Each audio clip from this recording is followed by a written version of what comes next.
Baik, Assalamualaikum warahmatullahi wabarakatuh. Sesuai kontrak kuliah kita, untuk yang pertemuan kedua ini kita akan membahas bagaimana membuat pendahuluan. Nah, di sini pendahuluan isinya ada 6 subbab, yaitu latar belakang masalah, identifikasi masalah, cakupan masalah, rumusan masalah, dan tujuan penelitian serta manfaat penelitian. Nah, sekarang kita lihat yang pertama, yaitu latar belakang masalah. Di sini untuk latar belakang merupakan deskripsi tentang kesenjangan antara kondisi ideal berupa kebenaran teoritis atau kebenaran yuridis dengan kondisi realistis atau empiris yang berkaitan dengan topik penelitian. Oleh karena itu, peneliti memiliki peluang untuk melakukan kajian mendalam yang berkaitan dengan masalah tersebut. Nah, sekarang coba kita lihat. Di sini saya sudah membuat contoh dari proposal. Di sini saya menggunakan yang saya jadikan contoh ini adalah tesis saya, ya. Tesis saya yang kemudian saya modifikasi sehingga menjadi proposal skripsi yang akan saya jadikan contoh pada hari ini. Jadi kemungkinan nanti di daftar pustaka nanti bisa dilihat daftar pustaka saya itu jadul semua. Karena apa? Karena ini adalah file yang saya gunakan sebagai contoh adalah hasil tesis saya saat 2014, ya. Nah, sekarang coba kita lihat di sini ada judul yaitu penerapan PBL untuk meningkatkan pemecahan masalah matematika dan kemandirian belajar siswa kelas 8. Nah, di sini judul kita bisa kita lihat di sini ada variabel PBL, kemudian ada variabel pemecahan masalah, kemudian ada variabel kemandirian belajar. Nah, untuk membuat pendahuluannya di sini saya mengambil beberapa beberapa sub materi, yaitu di mana di sini untuk paragraf pertama saya membahas tentang pengertian matematika, matematika itu apa, kemudian menurut peneliti lain matematika itu bagaimana. Nah, di sini. Kemudian yang perlu diperhatikan nanti saat membuat pendahuluan bisa dimungkinkan kita merujuk dari penelitian sebelumnya atau merujuk dari buku. Nah, di sini harus ada rujukannya. Nah, di sini kalimat ini saya ambil dari jurnal yang dibuat oleh Wali, seperti itu, ya. Nanti di daftar pustaka juga harus ada. Nah, di sini setiap saya mengambil rujukan dari seseorang, pasti bawahnya langsung saya tulis daftar pustakanya. Kenapa? Agar saya tidak lupa. Nah, di sini ada. Oh, ini dari buku, ya. Nah, kemudian kita kembali ke latar belakang. Selain pengertian matematika, di sana saya juga mengerucut kembali ke kesulitan dalam mempelajari matematika. Nah, di sini saya membahas dalam mempelajari matematika banyak kesulitan-kesulitan yang dialami, dan ini saya ambil rujukan dari penelitian dari Marcis dan Balog, ya.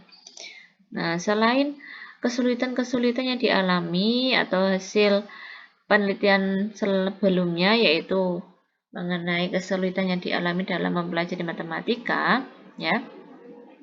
Di sini saya juga mengambil subbab atau membahas tentang kesulitan dalam mempelajari salah satu materi pada matematika, yaitu materi lingkaran. Nah, kalau sebelumnya ini kan kesulitan dalam mempelajari matematika secara umum.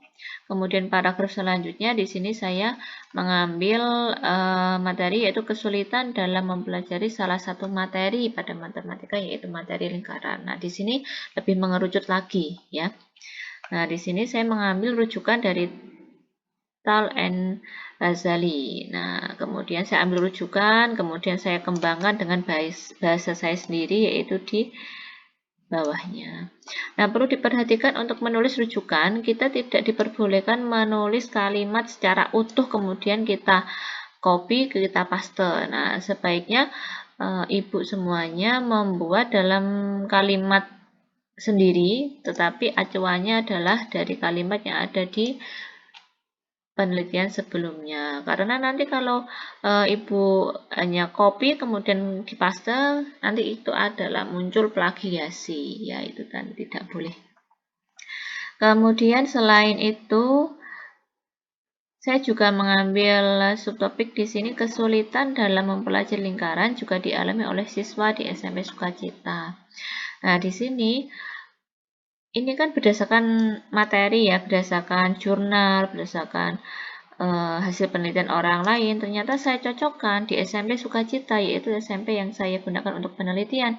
Di sini mereka juga mengalami kesulitan. Nah, ini saya jelaskan berdasarkan wawancara dan observasi terhadap guru SMP Sukacita. Nah, juga dialami oleh siswa di SMP Sukacita. Kesulitannya adalah apa? Nah, mulai dari kesulitan memilih angka untuk mengganti pi, kemudian kesulitan-kesulitan yang lain. Nah, di sini saya jelaskan juga bahwa berdasarkan hasil observasi awal, nah observasi awal saya lakukan pada tanggal ini. Nah, jelas ya di sini ya. Nah, untuk membuat penelitian ya, itu kan memang harus ada masalah terlebih dahulu. Ya, bukan kita punya judul kemudian kita carikan masalah, tidak, tapi kan harus ada masalah dulu baru timbul judul atau tema penelitian. Nah, di sini sebelum saya membuat proposal ini, saya sebelumnya melakukan observasi ya. Observasi saya ini saya jadikan acuan dalam membuat pendahuluan, dalam membuat tema penelitian seperti itu. Kemudian di sini dalam latar belakang saya juga mengambil tadi sudah ada ya mengenai kesulitan yang dialami oleh penelitian sebelumnya, kemudian kesulitan yang dialami oleh siswa di SMP Sukacita yang saya gunakan penelitian. Di sini saya mengambil beberapa solusi ya, bagaimana untuk mengatasi kesulitan dalam mempelajari materi lingkaran. Nah, solusi ini saya ambil acuannya dari jurnal atau acuannya dari penelitian lain. Nah, di sini. Kemudian saya terangkan juga kenapa sih kok saya pilih PBL. Nah, di sini ternyata ada banyak keuntungan menggunakan PBL ya. Kemudian saya tuliskan di sini ya hasil rujukan dari Sudarman dan Apriyono. Kemudian saya terangkan lagi di sini adalah kalimat saya sendiri ya. Kemudian di sini saya juga mengambil rujukan dari Walke and Larry ya di sini. Kemudian ada juga dari Sindelar dan Wahida. Kemudian saya gabungkan ini menjadi keuntungan dari menggunakan PBL. Nah, sekarang untuk paragraf selanjutnya saya membahas tentang kaitan antara kemampuan pemecahan masalah dan kemandirian belajar. Nah, kenapa saya memilih itu? Nah, sekarang lihat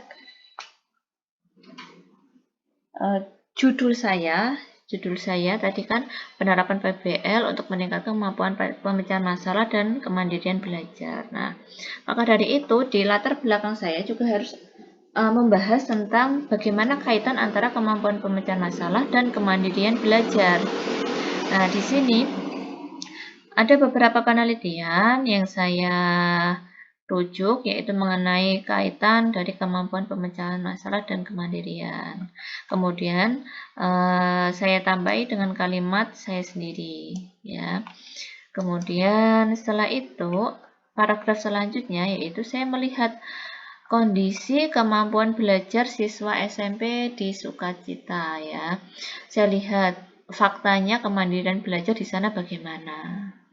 Seperti itu, saya ceritakan, kemudian saya tambahkan rujukan-rujukan tentang kemandirian belajar. Nah, itu mengenai latar belakang masalah. Yang titik inti dari latar belakang masalah adalah ada teori ya, ada teori tentang kenapa kita mengambil judul itu ya, ada teori tentang kondisi fakta, atau kondisi realistis dari di tempat penelitian kita tentang topik kita, kemudian bagaimana sebaiknya secara teoritis atau secara yuridis yang ada di penelitian ya. Jadi ada kondisi timpang kan, realistisnya bagaimana? Oh, ternyata realistisnya kemampuan pemecahan masalahnya masih kurang bagus. Nah, padahal secara teoritis kemampuan pemecahan masalah itu kan harus bagus. Nah, untuk kan ada senggang antara kondisi realistis dan kondisi yang ideal. Nah, untuk menjembatani itu harus ada apa? Harus ada penerapan sesuatu. Nah, di sana muncullah PBL seperti itu. Nah, itu sedikit tentang latar belakang masalah. Sekarang kita lihat identifikasi masalah. Di sini bagian ini berisi paparan jumlah masalah yang muncul terkait dengan topik penelitian yang dipilih. Untuk menemukan jumlah masalah ini harus didasarkan pada teori utama yang dipilih. Nah, sekarang kita lihat contoh dari identifikasi masalah. Di sini ada beberapa masalah dari penelitian yang saya tuliskan di sini, yaitu mulai dari pembelajaran matematika didominasi oleh peran guru, kemudian nilai rata-rata tes pembacaan masalah matematika, di sana kurang dari KKM, kemudian pembelajaran di sekolah di sana bagaimana, ya. Kemudian perangkat pembelajaran yang digunakan di sekolah belum bisa dikatakan valid, praktis, dan penerapannya juga belum bisa dikatakan efektif. Ini adalah beberapa masalah-masalah yang bisa kita masukkan di dalam identifikasi masalah. Dan sekarang kita lihat untuk cakupan masalah. Di sini cakupan masalah adalah yang menjadi fokus masalah kita. Atau fokus masalah dilakukan dengan pertimbangan metodologis berupa keluasan masalah, kelaikan masalah atau teoritis, berupa kekhasan bidang kajian, faktor, dan elemen yang dominan. Nah, di sini untuk cakupan masalah, di sini saya hanya membatasi ya pelaksanaan penelitian hanya dilakukan pada siswa-siswa kelas 8 SMP Sukacita. Jadi saya tidak melakukan di kelas 7 ataupun di kelas 9. Kemudian saya juga membatasi pada masalah ini adalah ranah kognitif yang saya ukur hanya pada kemampuan pemecahan masalah. Sebenarnya ranah kognitif itu kan banyak. Ada kemampuan pemecahan masalah, ada kemampuan berpikir kritis, ada kemampuan berpikir kreatif. Nah, di sini saya hanya mengambil kemampuan pemecahan masalah. Kemudian saya juga membatasi pada cakupan masalah saya yaitu ranah afektifnya. Di sini saya hanya membahas kemandirian belajar. Sebenarnya afektif itu kan banyak, ada minat belajar, motivasi belajar ya. Nah, di sini saya hanya mengambil kemandirian belajar. Kemudian yang keempat, di sini saya gunakan sebagai cakupan masalah saya adalah materi yang saya teliti hanya pada materi geometri dan subpokok bahasanya adalah garis singgung lingkaran. Gitu. Kemudian kita lihat ke rumusan masalah. Di sini rumusan masalah adalah ya rumusan masalah kita ya yang harus kita jawab, yang harus kita teliti itu apa. Nah, di sini rumusan masalah saya adalah apakah kemampuan pemecahan masalah siswa yang diajar menggunakan PBL meningkat? Ya, jadi nanti saya lihat pretest, saya lihat post-test, kemudian saya uji, ya, saya uji perbedaan. Kemudian apakah kemandirian belajar siswa yang diajar menggunakan PBL meningkat? Nah, ini saya juga melihat untuk pretestnya, kemudian saya lihat post-testnya, kemudian saya bandingkan menggunakan uji perbedaan rata-rata. Sebenarnya kalau dilihat seperti ini mungkin hampir sama dengan PTK, nggih. Tapi beda ya, tergantung nanti bab 3-nya seperti apa.